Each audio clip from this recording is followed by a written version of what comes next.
Angel Swings presenta Corazonando, una hora donde conoceremos el mundo de los ángeles y la energía femenina. Corazonando, conducido por Diana Herrera. Para ser feliz, solo tienes que decidir ser feliz. Escucha los susurros de tu ángel, son las alas de tu alma y la voz de tu corazón. Comenzamos.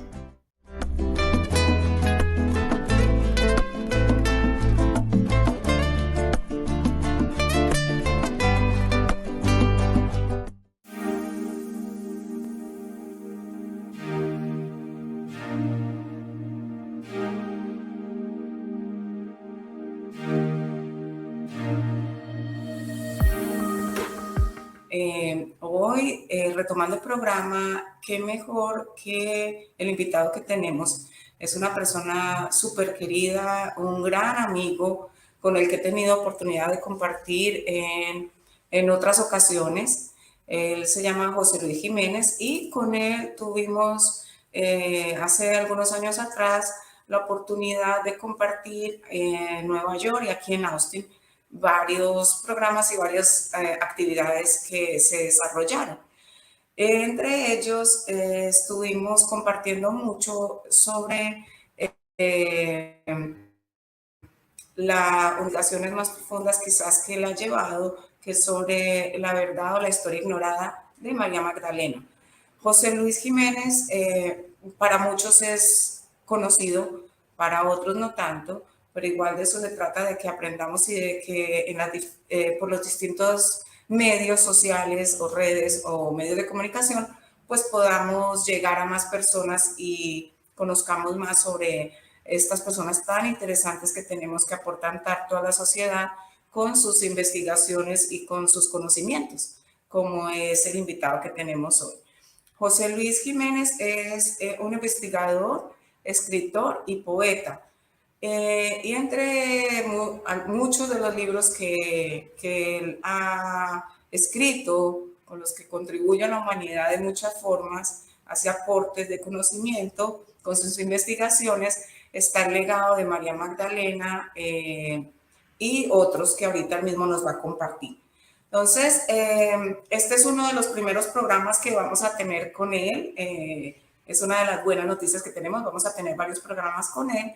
Y hoy José Luis nos compartirá, vamos a hacerle algunas preguntas para conocer un poco también sobre quién es el escritor, quién es detrás de todas esas investigaciones, quién es la persona que nos comparte todo esto y saber un poco de este gran ser humano como lo es él.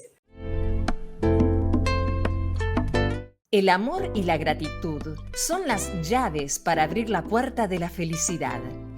Ellas transforman lo que tienes en suficiente y más. Corazonando, conducido por Diana Herrera, es traído a ti por Angel Swings. Vamos a darle la bienvenida entonces a José Luis Jiménez, que ya está con nosotros. Hola Diana, buenas tardes. ¿Qué tal? ¿Cómo estás? Hola José Luis, gracias por estar con nosotros nuevamente. Yo creo que tiene tantos interrogantes para la humanidad, para ciertas culturas, sobre lo que es María Magdalena, realmente las cosas que no se han dicho quizás, y lo que tú has podido investigar, algunos o algunas personas que tienen ciertos tabú o cierto miedo de hablar de este tema porque creen que están faltando a la religión o a sus creencias o a otras cosas. Se ve lo poco y podemos ampliar la mente y poder han contado a su forma. Entonces, nuevamente, gracias por estar con nosotros. Gracias a ti por invitarme, Diana, y para mí es un placer poder estar de nuevo aquí contigo en tu programa.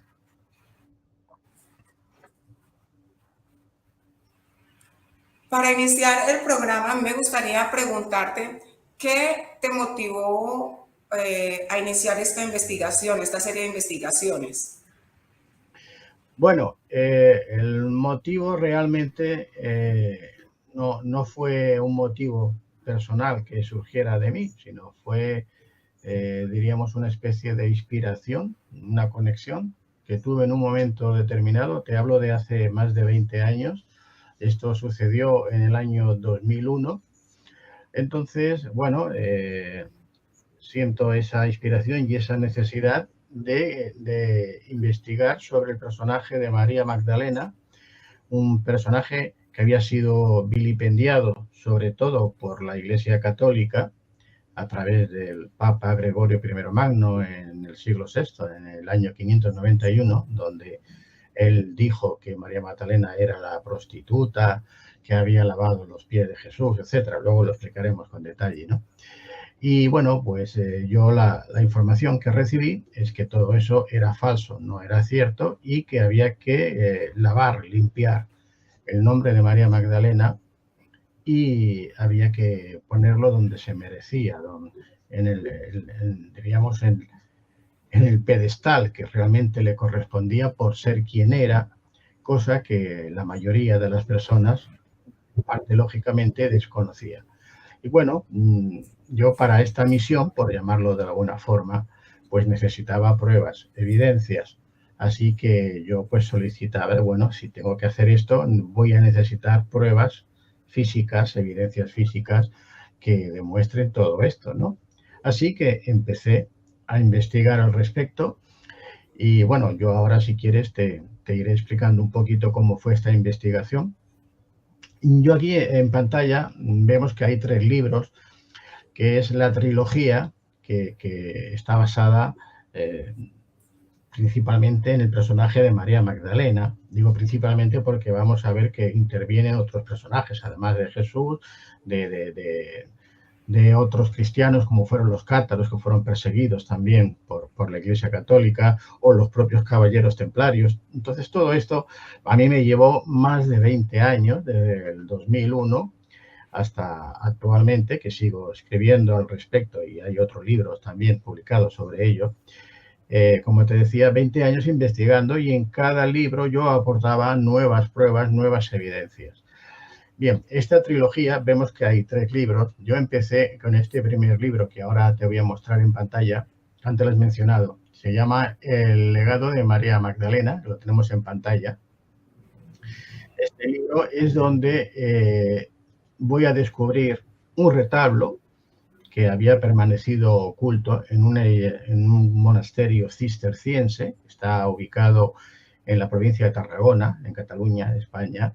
Y en este monasterio, los descendientes de los caballeros templarios, que explicaremos por qué van a parar a ese lugar, a ese monasterio, van a dejar en un retablo, van a dejar constancia de esa relación marital entre Jesús y María Magdalena, que, como luego veremos, eran esposos, no solamente era su discípula, sino que eran esposos y tuvieron descendencia, tuvieron 2, en este caso aparecen 2 hijas gemelas, que son las que vemos ahora en la portada del libro.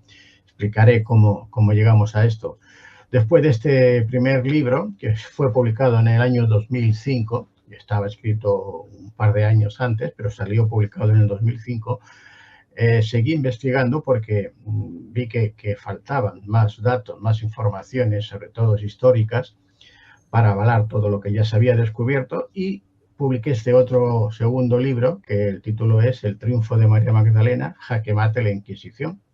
Está presentado como si fuese una partida de ajedrez entre los personajes históricos de la cristiandad, de los primeros cristianos, ¿no?, con los lugares donde se iba a jugar, lo digo metafóricamente, ¿no?, esta partida, donde cada ficha del tablero se correspondía con un personaje histórico y el propio tablero pues se correspondía con la zona de lo que hoy conocemos como el Rosellón-Languedoc, que es el sur de Francia, la provincia romana de las Gallas, es como se llamaba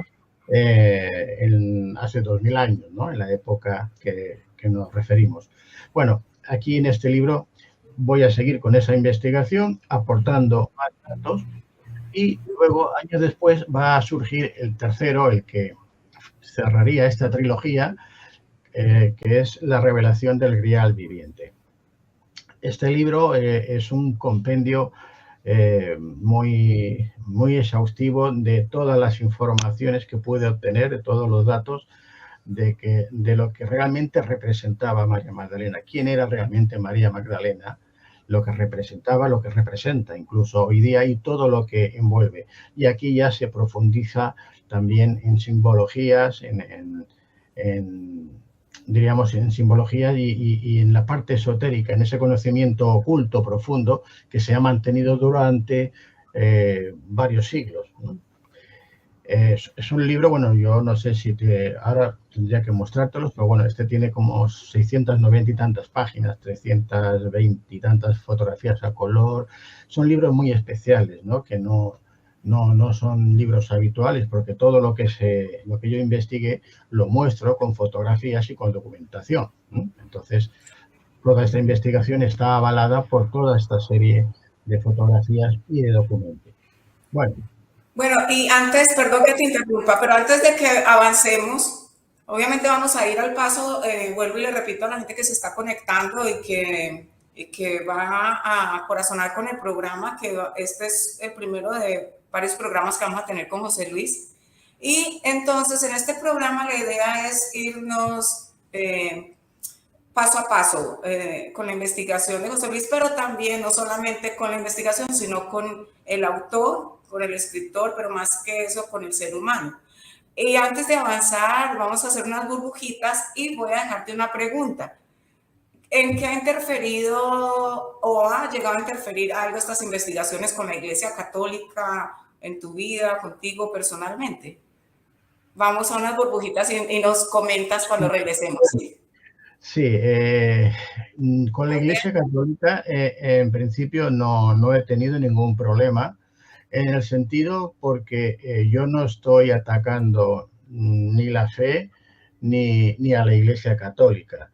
Okay. Lo que hago es mostrar unos hechos históricos que acontecieron. Todo el mundo sabe que en la Edad Media hubo una especie de cruzada contra los cátaros, que eran cristianos también, de corte gnóstico, y que esa cruzada, bueno, pues la llevó a cabo la Iglesia Católica Apostólica Romana de la Edad Media.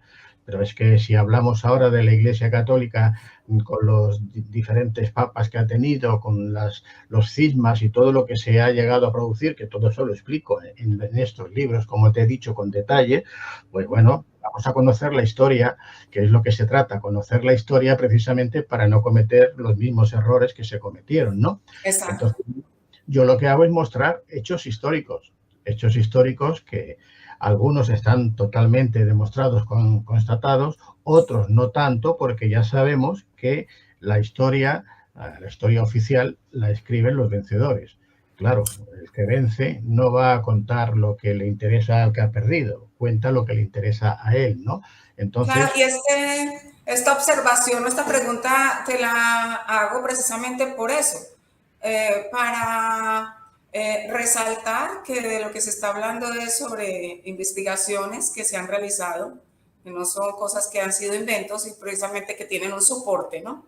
Porque como hay gente que ya está muy involucrada con el tema, hay otros que quizás nos escuchan por primera vez y están escuchando todo esto que vamos, de lo que vamos a hablar hoy. Entonces es para que tengan como claridad de que todas estas investigaciones pues tienen un soporte, ¿no? Precisamente como tal, han sido investigaciones, por eso lo hago la acotación. Entonces ya sí te cedo la palabra. Si vamos. Pues sí, como te decía, entonces yo lo que muestro son hechos históricos. Unos conocidos, otros no tanto y otros totalmente desconocidos. El que sean desconocidos no significa que no haya pruebas para demostrar que han sucedido, que es lo que yo intento hacer en mis libros, es mostrar esas pruebas, esas evidencias físicas que nos están hablando de esos hechos históricos que casi nadie conoce porque no interesaba que se conocieran. Podemos poner varios ejemplos luego, ¿no? Como son, desde que se descubren en el año 1945 en Nag Hammadi, una ciudad de Egipto los rollos o los manuscritos que ahora conocemos como evangelios apócrifos, no teníamos constancia de muchos hechos históricos o hechos que se narran, que se cuentan de los apóstoles y de Jesús o de María Magdalena, por ejemplo, ¿no? Hay varios evangelios llamados apócrifos que la Iglesia oficial, la Iglesia del Imperio Romano, no quiere aceptar desde el principio, desde el Concilio de Nicea, que se lleva a cabo en el 325, es cuando se va a oficializar por primera vez esta nueva religión, que se va a llamar la Iglesia Católica, Apostólica y Romana, que de hecho, como yo digo en mis libros y aporto suficiente información al respecto, es un sincretismo. La religión católica es un sincretismo entre la religión pagana del Solis Invictus y lo que profesaba por entonces el que nosotros, el que era este judío romanizado, Saulo de Tarso, que nosotros conocemos más como San Pablo, ¿no? Yo digo alias San Pablo, que es el que realmente va a fundar esa religión cristiana que luego se va a fundir con la del Solis Invictus, del cual era el emperador Constantino, él era el sumo pontífice. Y bueno, esto da para mucho, yo lo cuento en mis libros, pero para decirte que, claro, la mayoría de las personas no conocen toda esta historia porque no son expertos, no se dedican a investigar y a conocer, pero si tenemos en cuenta que lo primero que hacen a partir del Concilio de Nicea es ocultar todos estos escritos, estos manuscritos que conocemos ahora como los evangelios apócrifos, y los destruyen, si no es porque se descubren casualmente en el año 1945 en Nag Hammadi, en Egipto, pues no tendríamos constancia de esos hechos. Y de hecho, con la excusa de que se tenían que traducir, porque estaban escritos en copto, la mayoría de ellos, que es un lenguaje copto-saídico, es un lenguaje que se utilizaba en aquella época en Egipto, en Alejandría, una mezcla de copto y griego. Con esta excusa de la traducción, pues, lo han tenido oculto otros 50 años más. Entonces, ha sido un poco, gracias a investigadores que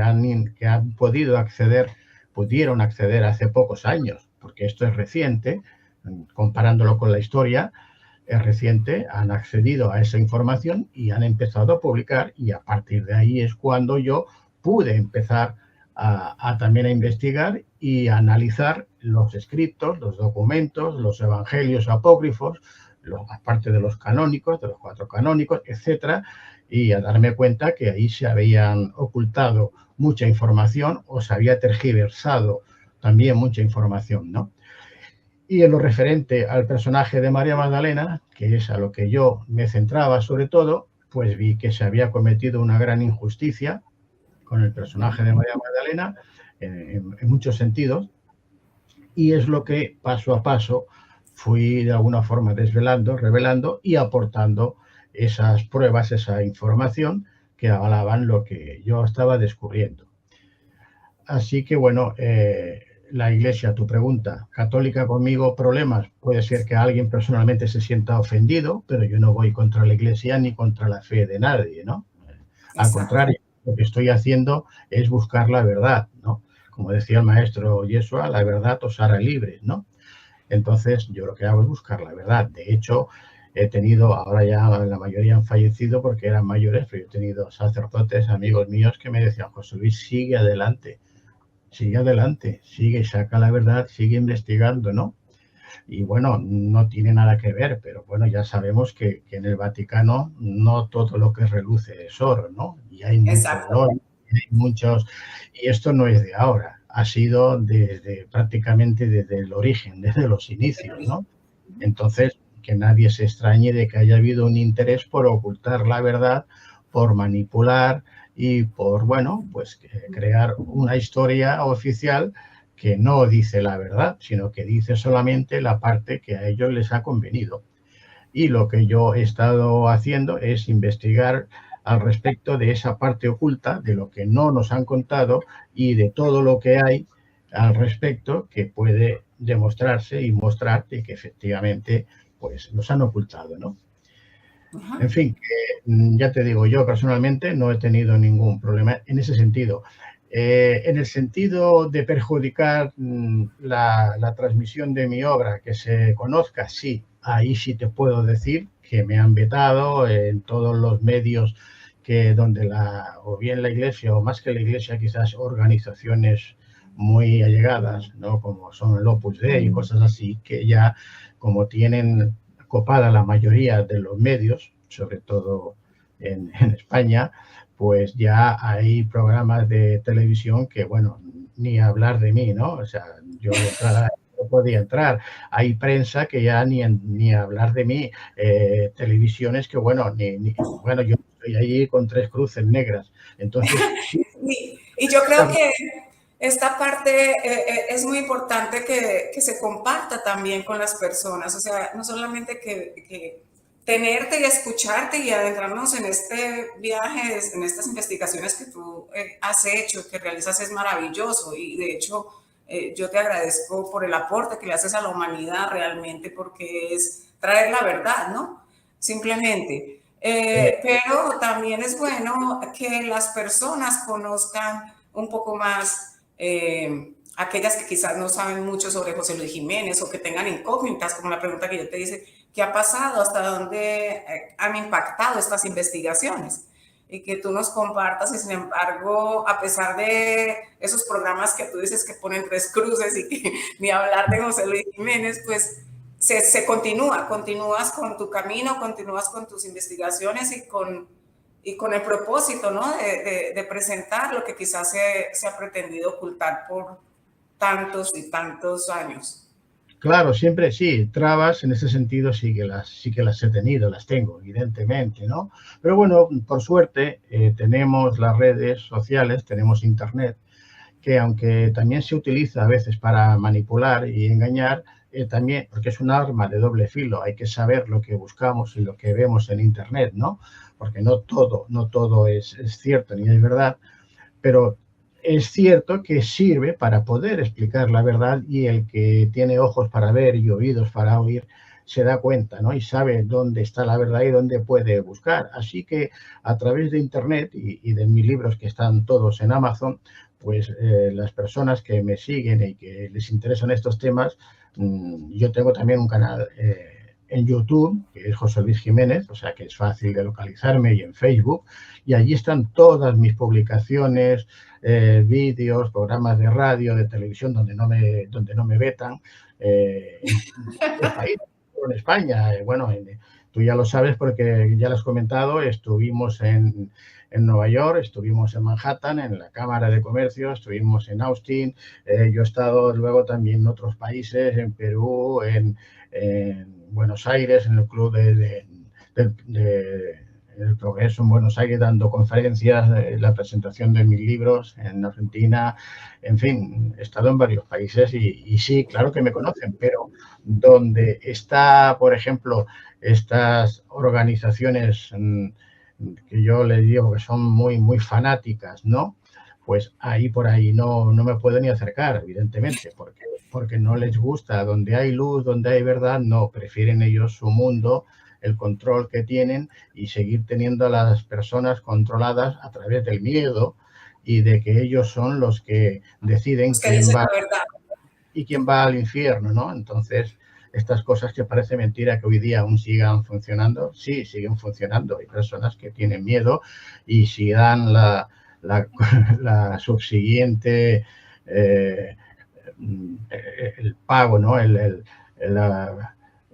Dice, bueno, mira, te voy a vender un asiento en el cielo ya con tu nombre preparado para que no hayas feliz, ¿no? Porque entonces sigue pagando y ya no se tiene que preocupar, ¿no? Luego puede hacer lo que quiera en la vida, puede ser malo, malote, lo que quiera, pero como ya paga, pues luego se le van a perdonar todos esos pecados y no hay problema, que tiene un asiento reservado allí con todo. Sí. Y hay quien se lo cree. Y entonces, pues... Sí, lamentablemente todavía contamos con personas así, ¿no? Que están tan ciegas y la luz les encandila, o simplemente no quieren prestar oídos para escuchar más allá de lo que ellos tienen en su mente y en su espacio, no quieren ver más allá. Porque realmente es una negación. El que quiera ver, va a ver, pero el que no esté dispuesto, así le pongan el parlante con todas las verdades, se tapona. Claro, como dice el refrán, que no es más ciego que aquel que no quiere ver. Si no quiere ver, pues exacto, es imposible. Pues mira, fíjate a este respecto, ¿no? A veces cuando hablo, digo, a ver, Jesús no era cristiano, él era judío. ¿Mm? Él no fundó ninguna religión, él no fundó el cristianismo, eso vino después, lo hizo Saulo de Tarso, alias San Pablo. O sea, él era judío y él practicaba las leyes judías, igual que María Magdalena era judía, igual que Jesús, ¿no? Entonces, cuando las personas, sí, pero que Jesús fundó el cristianismo, no, Jesús no fundó nada, Jesús no fundó ninguna religión cristiana, y menos porque el Cristo es una palabra griega que luego se utilizó, que tiene otros significados y entraremos, pero a las personas cuando de entrada ya le dices esto, ya sienten un rechazo tremendo, ya no quieren Sí, escuchar.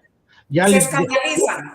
Claro, claro, ¿no? Y entonces, Precisamente por eso, a mí me parece, perdón que, o sea, como estamos, la gente sabe que estamos haciendo esto en vivo, ¿no? Y nos toca, a veces van a sentir que lo interrumpo un poco, pero es para poder que corazonemos, porque esto lo estamos haciendo, esto no ha sido planificado, simplemente lo estamos corazonando y así se está transmitiendo, ¿verdad? Creo que salen más limpios los programas, la información llega mucho más fácil a las personas. Y es cierto, hay personas que todavía están empaquetadas con una cantidad de informaciones erróneas que no quieren abrir la mente ni quieren abrir el corazón porque creen que se están perturbando, que uno está yendo más allá de la fe o de dogmas que se han creado, ¿no? Que se han infundado. Por eso me encanta estar corazonando con José Luis, porque me parece que la forma que él aborda estos temas es muy suave, muy sutil, pero y con mucha seriedad, sobre todo con mucha seriedad y con mucho respeto. Entonces, estos temas es importante saber con quién se tratan y qué información se transmite. Valga la pena que aclaremos esto acá, ¿no? Debido a las fibras sutiles que pueden llegar a tocar en ciertas personas, en ciertas familias o ciertas culturas. claro, por eso Entonces, ya tenemos en cuenta que Jesús era judío, que Jesús además era un rabino es un maestro, un enseñador, un profesor. Y los rabinos judíos, no entonces, hoy día, pero hace 2000 años y más, con 18 años ya prácticamente estaban casados, porque era una obligación. Un rabino no podía ser rabino si no estaba casado, porque era el que luego iba a aconsejar a las parejas, a los matrimonios de judíos, ¿no? Al que iban a recurrir cuando tenían algún problema o tenían que hacer alguna consulta. Por lo tanto, ya de entrada, el hecho de ser rabino ya se le supone que tenía que estar casado. Es como ahora hoy día. Si decimos el Papa que está soltero, no, es que el Papa tiene un voto de castidad y todo el mundo lo sabe y nadie cuando habla del Papa dice que el Papa está soltero. pero José Luis, Pero, también si nos vamos a otra época, también es cierto que los sacerdotes en la Iglesia Católica, si nos referimos a la Iglesia Católica como tal, hubo una época en que ellos se casaban, ellos tenían esposa. claro, esto, bueno, el propio Pedro iba con Jesús, iba con su esposa, con su suegra, que se habla en los Exacto. evangelios, los discípulos le acompañaban, y tenemos en el evangelio, que luego entraremos si quieres, donde nos dicen que Jesús estuvo casado cuando estuvo en Claro, la boda de Canaán, etcétera. Pero decía esto porque, claro, la gente se escandaliza, tú bien lo has dicho, no es hasta el siglo VIII o IX que ya la Iglesia empieza a imponer el celibato. Hasta entonces, los obispos, los curas, se casaban, se tenían casaban. descendencia. ¿Y qué pasaba? Pues que si tú eres mi esposa y yo soy el obispo de tal ciudad, que en aquella época, y más a principio de la Edad Media Alta, tenía mucho poder. Recuérdese que los papas eran los que gobernaban, tenían ejércitos, tenían más territorios casi que muchos reyes, eran los reyes que dependían, el papa era el que coronaba al rey, si no, no podía reinar. Entonces, ese poder, si yo muero, que soy el obispo, y tú eres mi esposa y tengo hijos, mi herencia va para mi esposa y para mis hijos. Entonces, la iglesia dijo, no. Eso ya no les acomodó muy bien.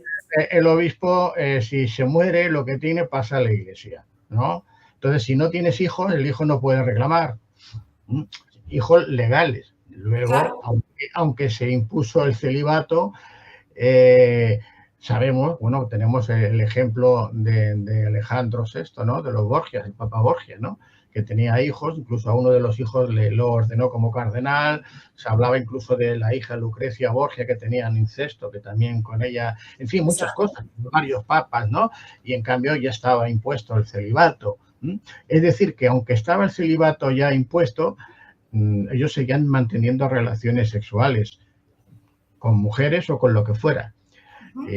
Bueno, de hecho, hoy día, pues ya vemos que están saliendo cosas así también, ¿no? Pero es porque oficialmente, legalmente, en esa época, pues si no existía un hijo legal, oficial, pues allí nadie iba a reclamar las pertenencias, la herencia, y eso quedaba para la Iglesia. Eso era una de las cuestiones, ¿no?, por la que se llevó. ¿Por qué entonces no interesaba que Jesús estuviera casado? Pues precisamente pues para poder decir, como él no está casado, porque y tú decir que Jesús tuvo esposa o pudiera tener relaciones maritales, bueno, para muchas personas es un escándalo. Bueno, pues es que Jesús, hay capítulos en varios evangelios que habla que él estuvo, pero no quieren verlo. E incluso, como te he dicho al principio, se destruyeron muchos escritos y manuscritos que hablaban de eso precisamente, de que Jesús estaba viviendo con María Magdalena. Entonces, aquí viene lo de las bodas de Caná. Bueno, pues sí, y hay otros evangelios, el de Felipe, es muy claro, el evangelio apócrifo de Felipe dice que Jesús y María Magdalena eran esposos, que era un matrimonio sagrado además, que se diferenciaba del profano. En ese propio evangelio de Felipe hay varios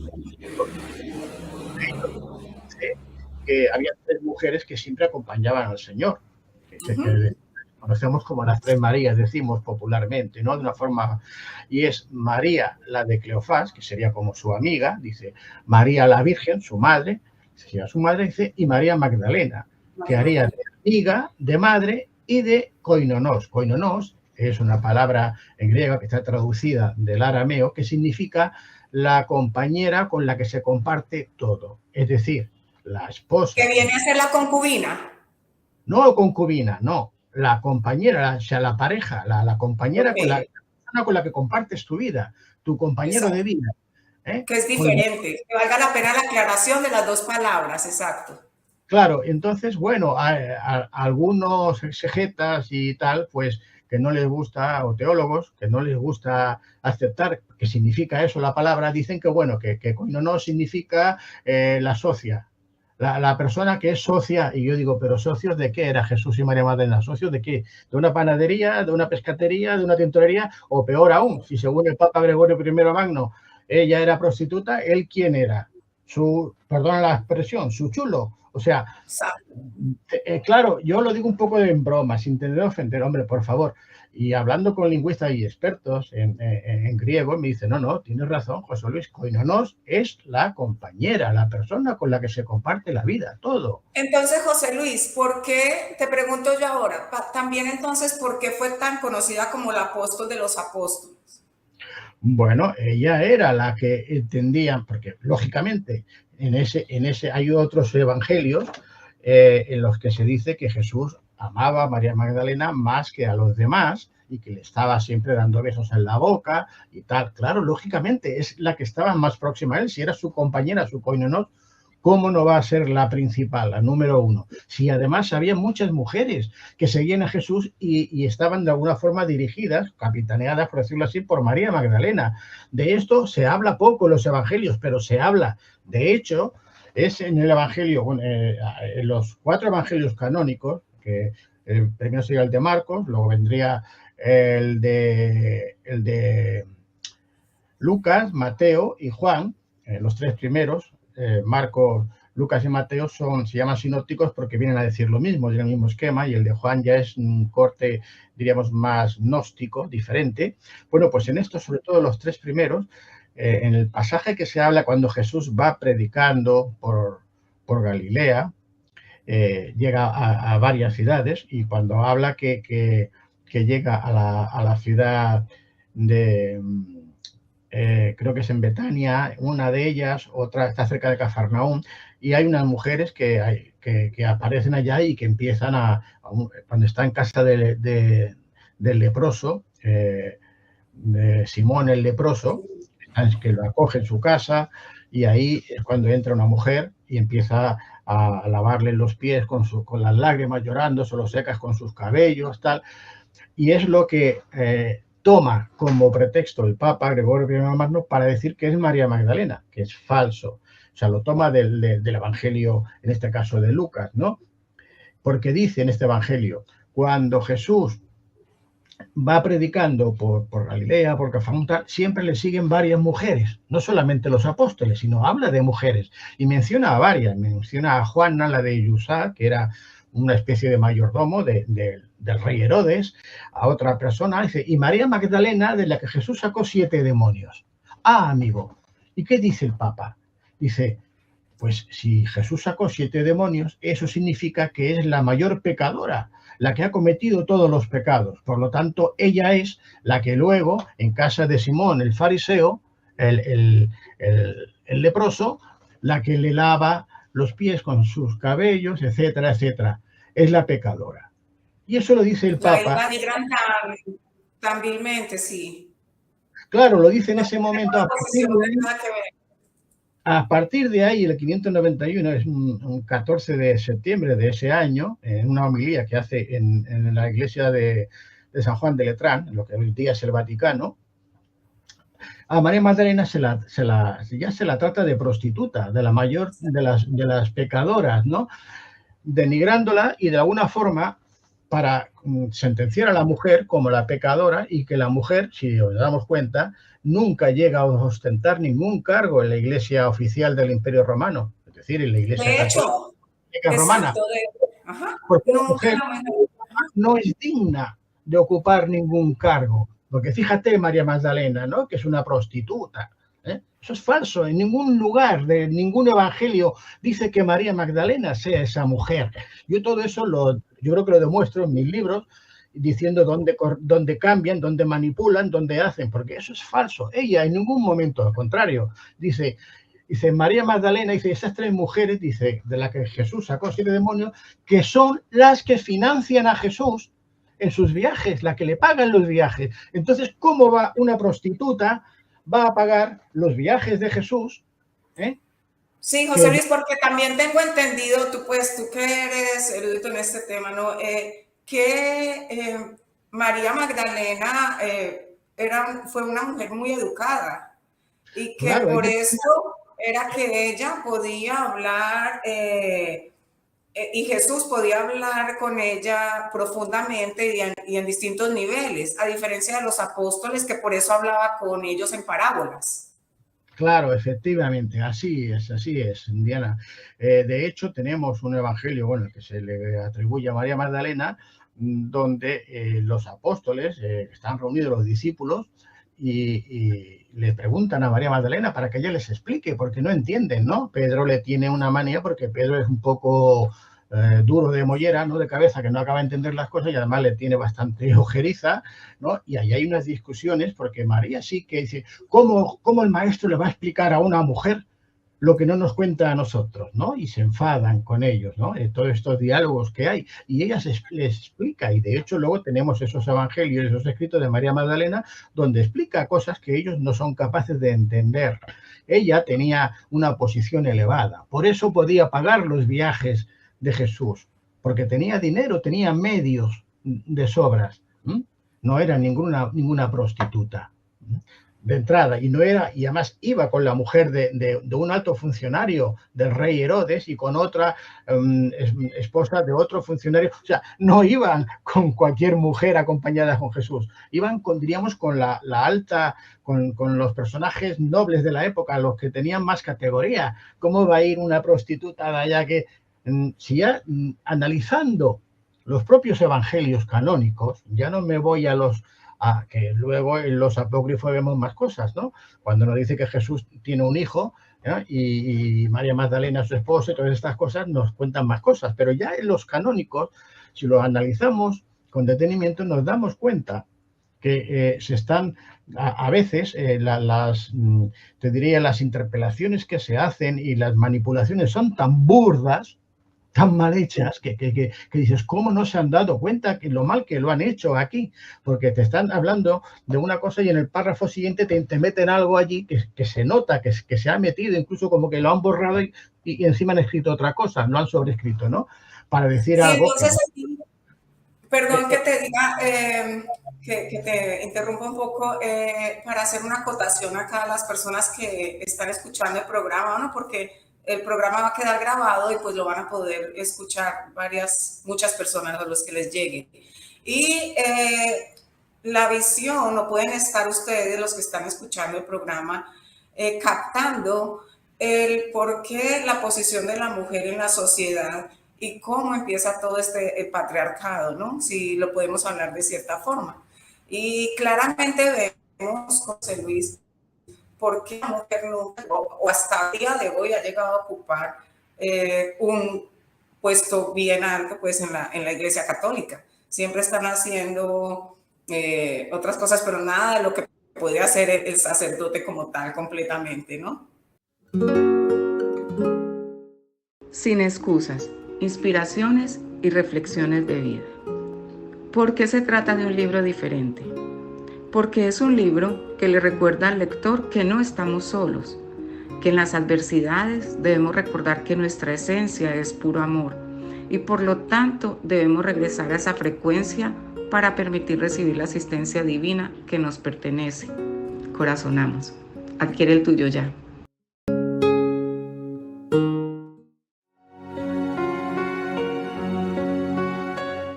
Memorias de un ángel, un libro que te conecta con los arcángeles a través de tu diario. Descubre los colores que representan a cada uno y encuentra a tu ángel según tu nacimiento. Es un regalo celestial para despertar la magia en cada día.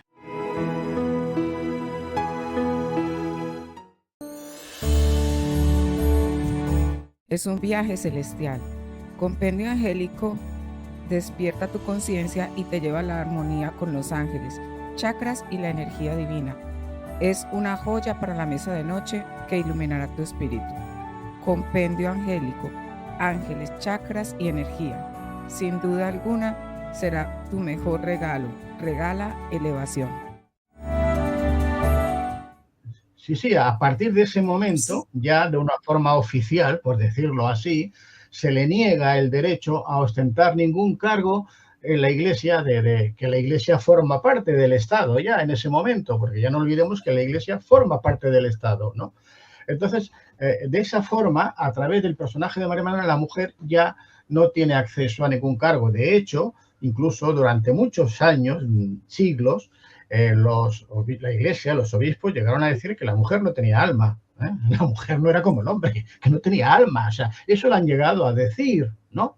Llegaron a decir, y como tú bien has dicho, ahora tenemos a las mujeres que pueden ser monjitas, monjas, pero solamente sirven para limpiar las iglesias y las cosas, pero los que ordenan son los sacerdotes. Y hay la última en el Vaticano, creo que fue en el 2004, 2006, aún se volvió yo recuerdo cuando salió mi libro, que a los pocos días salió para recordar, ¿no?, a las mujeres y a todo el mundo de que cualquier sacerdote o quien fuera que ordenase a una mujer, que la ordenase para que pudiera ser sacerdote y oficiar, serían excomulgados automáticamente, tanto el que la ordena como la mujer, ¿no? Y bueno, han habido mujeres que se han rebelado, pero ya ha sido más creo que ha sido en Canadá y en algunos países así, pero en Europa no sé si hay alguno, en la mayoría imposible, ¿no? Entonces sigue estando, la Iglesia Católica sigue siendo patriarcal totalmente, no ha cambiado mucho desde hace 2000 años.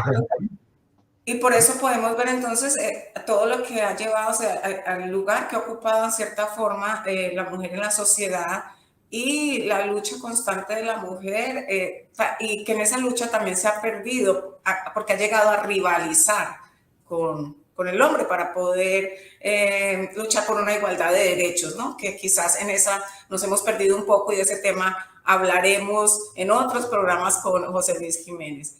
Pero recuerden que este es el primero de varios programas que vamos a tener y creo que la introducción hoy ha sido espectacular. También nos queda ya poco tiempo, pero antes de irnos, como para que quedemos todos con el sabor, con el picante. ¿Cómo es eso de las bodas de Caná, José Luis? Bueno, las bodas de Caná, si analizamos el relato que podemos leer en los evangelios, cuando Jesús está en esa boda, según nos dicen como invitado, el maestresala, el que se dedica a servir, tal, se dirige a él y le dice que se había acabado el vino que estaban sirviendo, ¿no? Entonces, aquí hay que tener en cuenta lo siguiente. En las bodas es el novio el que dice si se sirve vino o no se sirve vino, porque es el que va a pagar, ¿no? Y aquí su madre, María la Virgen, es la que le dice, oye, que mira, que se está acabando el vino, que viene el maestresala, que anda, haz algo, ¿no? Dice, madre, déjame, que no es mi momento aún. Hombre, que tienes que hacerlo porque se está acabando el vino.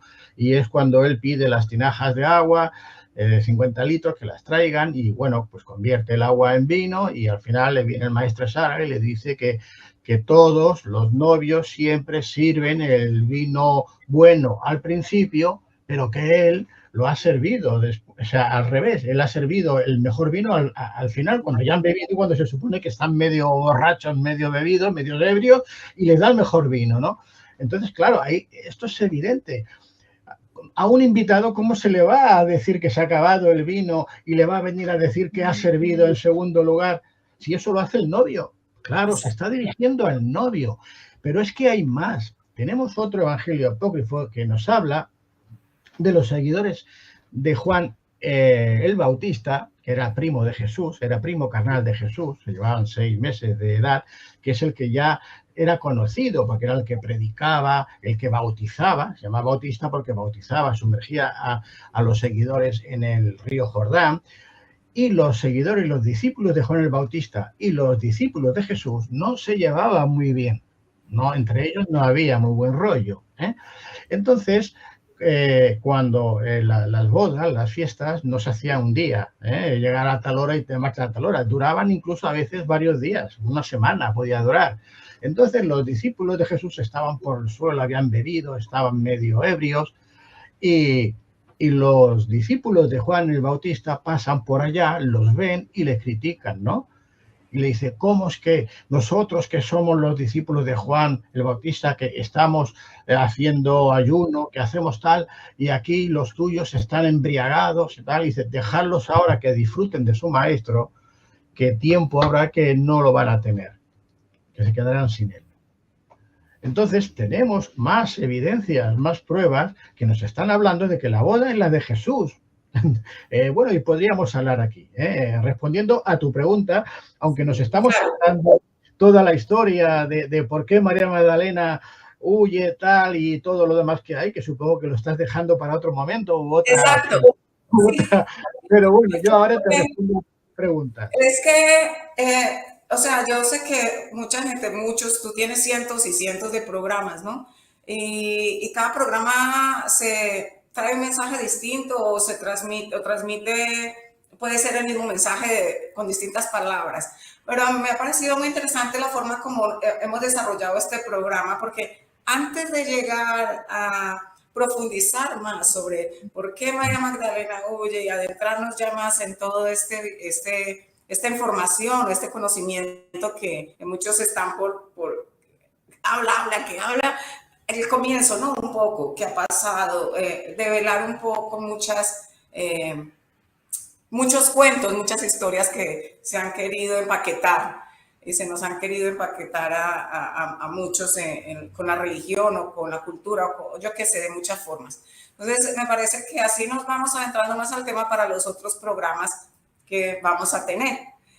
Pero no nos vamos a ir sin que antes nos expliques esa imagen que tenías de esa copa, ese crial que tienes, esa copa que tenías allí, exacto. Claro. Todos hemos oído hablar del Grial, ¿no? El Santo Grial, San Grial. ¿Qué es el San Grial? Bueno, pues según la Iglesia nos decían que era una copa, un recipiente, un contenedor, como el que tenemos en la imagen. Esto es una copia del original que está en la Catedral de Valencia, en España, y que Jesús utilizó en la última cena, cuando sirvió el vino, en esa copa que él bebió el vino.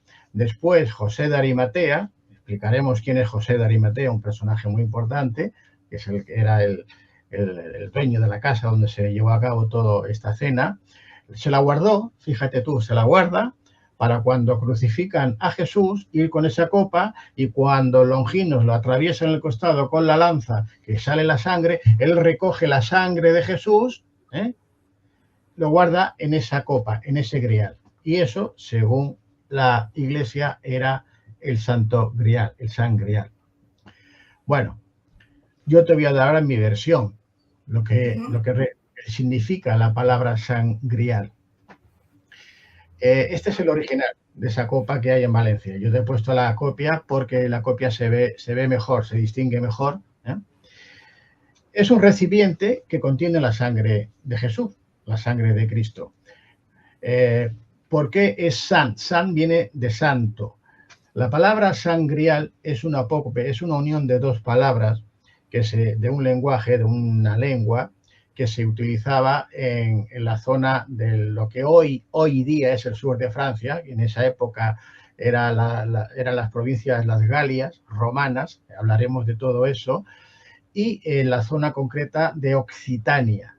Occitania, que está entre el norte de lo que es Cataluña hoy día y el sur de Francia. En Occitania se hablaba el occitano, y el occitano es como un catalán muy antiguo, que la palabra sangre se escribe como S-A-N-G, sang, y real, de rey, de real, es reial. Si tú unes sangre y reial, te sale sangrial.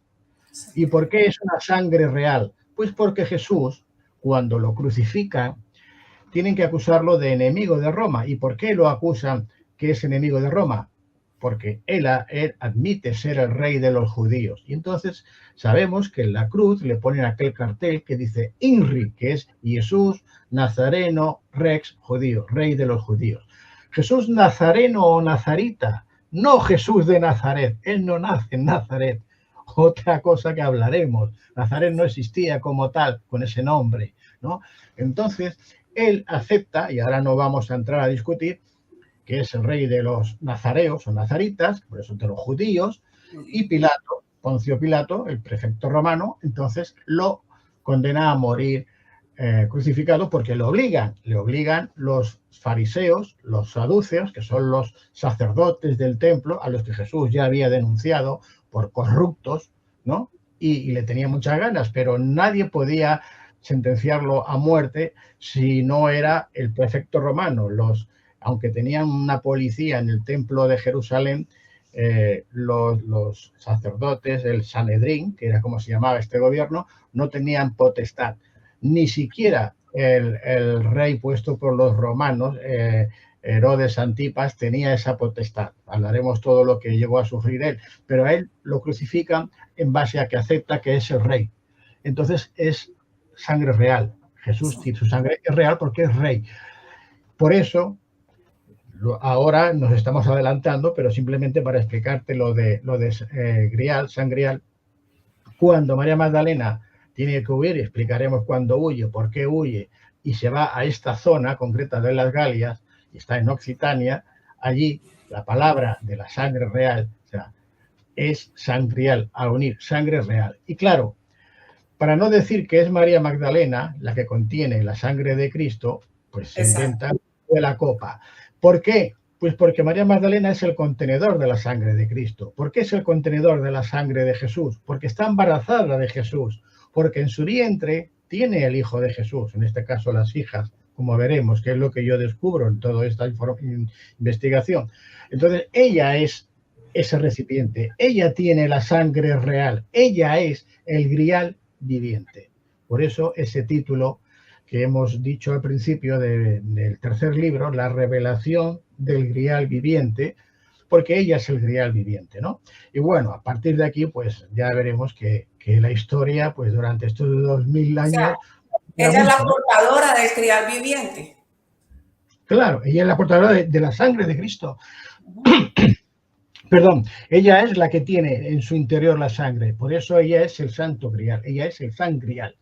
¿Y podrías tú darnos un adelanto, antes de cerrar el programa, de ese retablo que tú descubres, donde puedes ver a María Magdalena embarazada? ¿En dónde fue eso?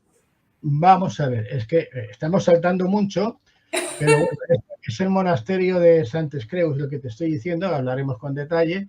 Aquí existe este retablo que vemos aquí, es el que yo, cuando llego, esto estaba en la oscuridad, desconocido, no existía, no había ningún dato de su existencia. Bueno, observándolo me doy cuenta que el personaje es María Magdalena, el que representa, aquí tengo una imagen ampliada, hablaremos de ella, y en una de las iconografías centrales, que hay 7, la que está en la crucifixión, vemos que está ella arrodillada, abrazada a la cruz, y está embarazada.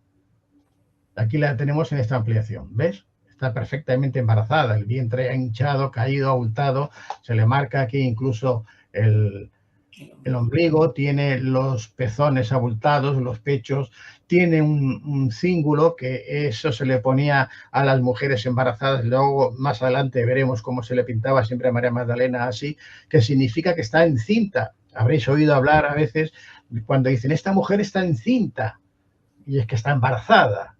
Pues esto es el cíngulo que indica que está encinta, que está embarazada, porque tiene ese cinto. Bien, como vemos, esta posición que tiene María Magdalena es una posición típica de las mujeres orientales cuando iban a dar a luz. Nos está indicando que está a punto de dar a luz, que está ya en un estado avanzado de gestación. Por eso va a dar a luz justo cuando huye, y ya lo explicaremos, ¿no? En fin, todos estos detalles que yo, si me permites, no avanzaría más porque nos estamos adelantando mucho. Exacto.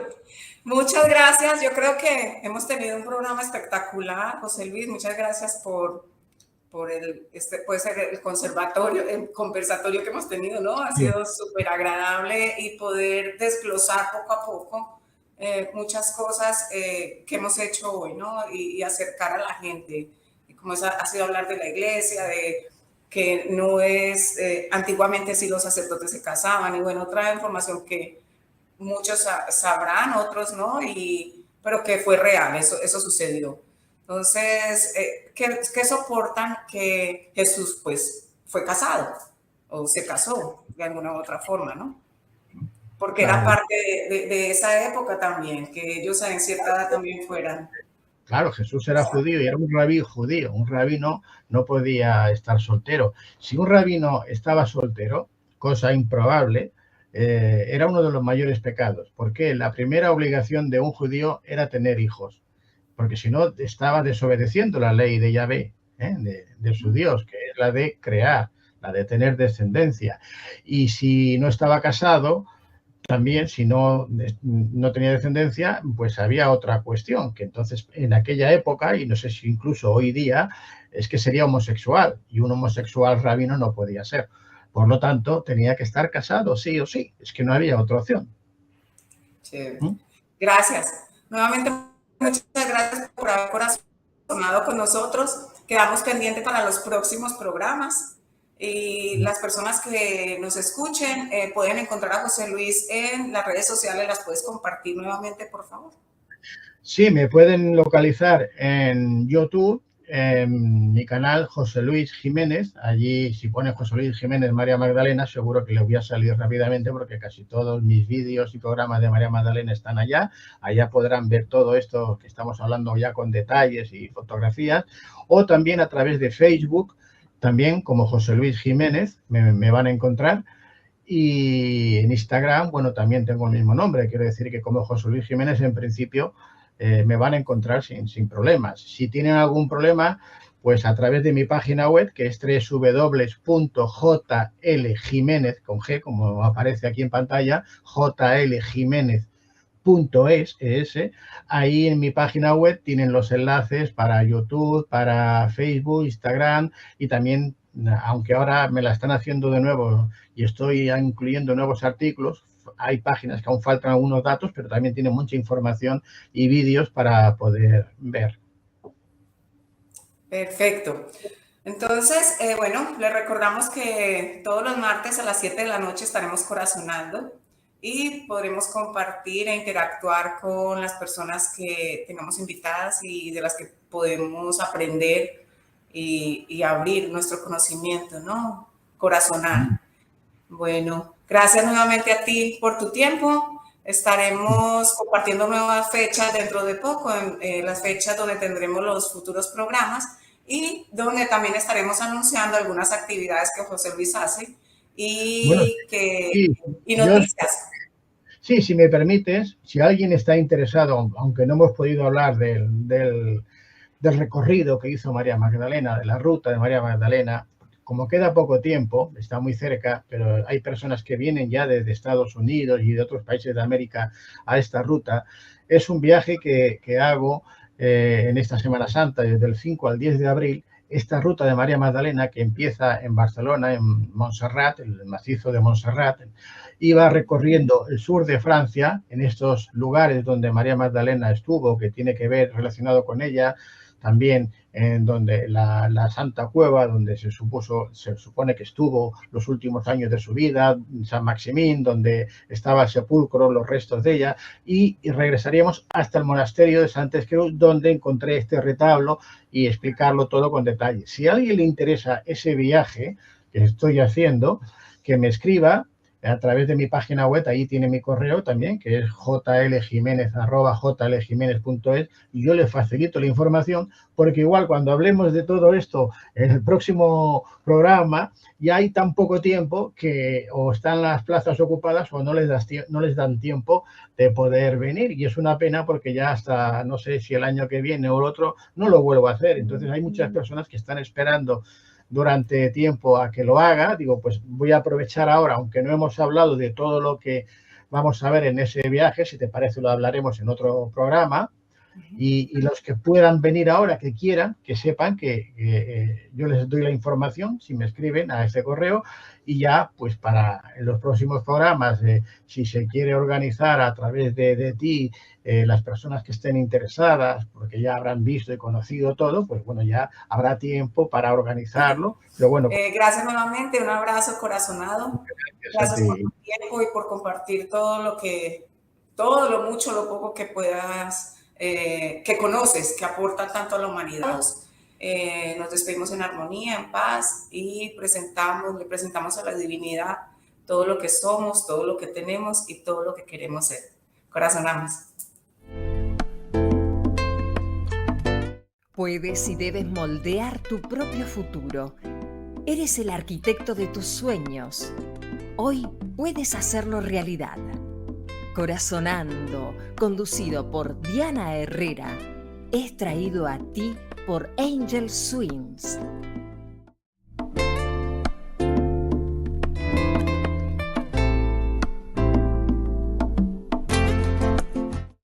Corazonando, donde conoceremos el mundo de los ángeles y la energía femenina. Corazonando, conducido por Diana Herrera. Para ser feliz, solo tienes que decidir ser feliz. Escucha los susurros de tu ángel, son las alas de tu alma y la voz de tu corazón.